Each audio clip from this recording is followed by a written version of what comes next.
So let's say we want to differentiate the composition of two functions, like this one here, y equals the square root of x squared plus 1. So what we can do is we can express y as a function of u.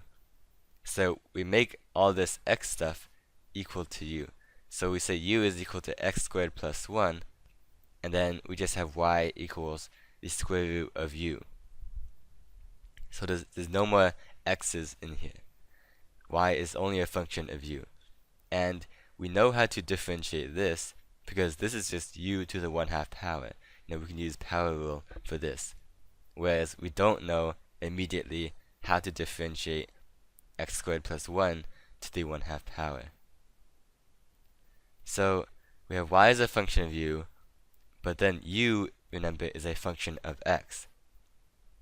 So if we're thinking about taking the derivative, when x changes by an amount delta x, then that will cause u to change by some amount delta u, which will then cause y to change by some amount delta y. So we can write that delta y over delta x is equal to delta y over delta u times delta u over delta x, because these delta u's will just cancel out and we'll have delta y over delta x. So if we want to find the derivative of y with respect to x, then of course we take the limit of both sides of this expression as delta x approaches 0. And so if u is a differentiable function, then when delta x approaches 0, delta u must also approach 0, because if delta u doesn't approach 0 as well, then it's not a differentiable function. So when we take the limit of both sides as delta x approaches 0, then delta u approaches 0 as well. And so the left side, of course, becomes the derivative of y, and the right side becomes the derivative of y with respect to u times the derivative of u with respect to x. And so you can remember it by kind of seeing how the du's can cancel out. But remember that technically you can't just cancel out the du's, because these du, dy, du, dx are whole things by them. They just denote the derivative. They're not actually a fraction of du divided by dx. And so this is called the chain rule. So if we have y expressed as a function of u and u is a function of x, then we can always split up the derivative into du du times du dx.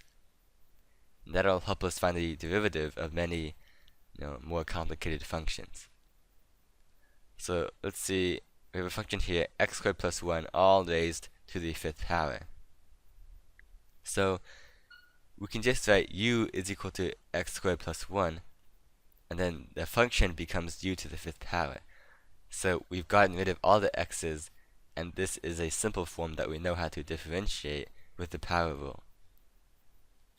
So dy du, that's just going to be 5u to the 4th, and du dx is going to be 2x. So by the chain rule, to get dy dx, we just have to multiply these two together. So we get 5u to the 4th times 2x, and then after we're done, we can replace u in terms of x again. So u originally was x squared plus 1. So we have another example here, x cubed divided by x squared plus 3 all squared.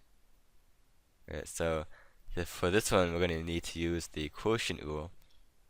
So we start up here, we leave the bottom, differentiate the top, then minus, leave the top, and then to differentiate the bottom, we're going to need to use the chain rule. So we can say that u is equal to x squared plus 3, and so then our function is just u squared, which of course we know how to differentiate. That becomes 2u, and then du dx is going to be 2x. So the derivative of this dy dx is going to be 2x times 2u. See? And then, of course, course, we replace u in terms of x. U was equal to x squared plus 3. And then all over the bottom squared. So the chain rule can also be used to differentiate what we call implicit functions.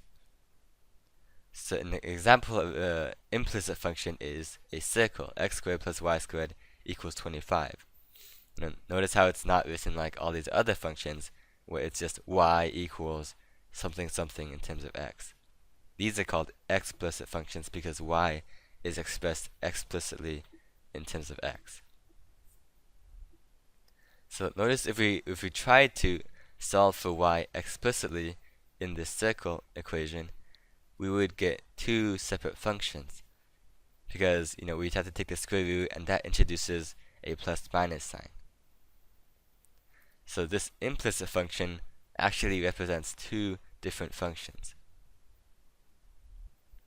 So let's see how we can use the chain rule to differentiate these implicit functions. So first thing we do is just differentiate both sides with respect to x. That's what we always do. So the derivative of 25 is 0 because it's a constant. And here we can split up the sum. So the derivative of x squared is just 2x. And then to differentiate y squared, here's where we need the chain rule. So remember before, we said dy dx is equal to dy du times du dx. Well, here it's a similar thing. So we're going to say that the derivative of y squared over, with respect to y times dy dx is equal to the derivative of y squared with respect to x.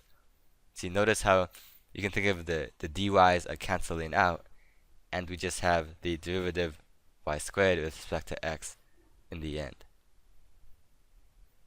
So we can differentiate this with respect to y because it's just going to be 2y, and then we just have this dy dx here that we don't know what it is.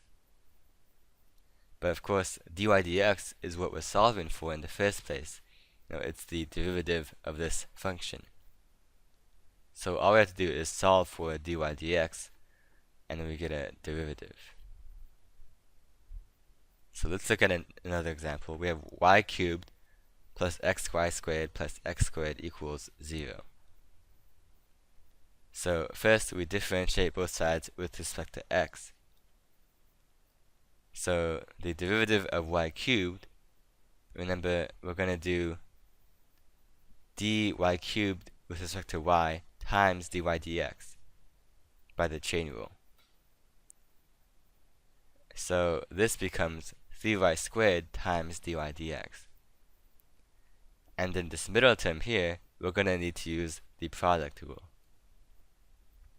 So, differentiate the first, leave the second, and then leave the first and differentiate the second.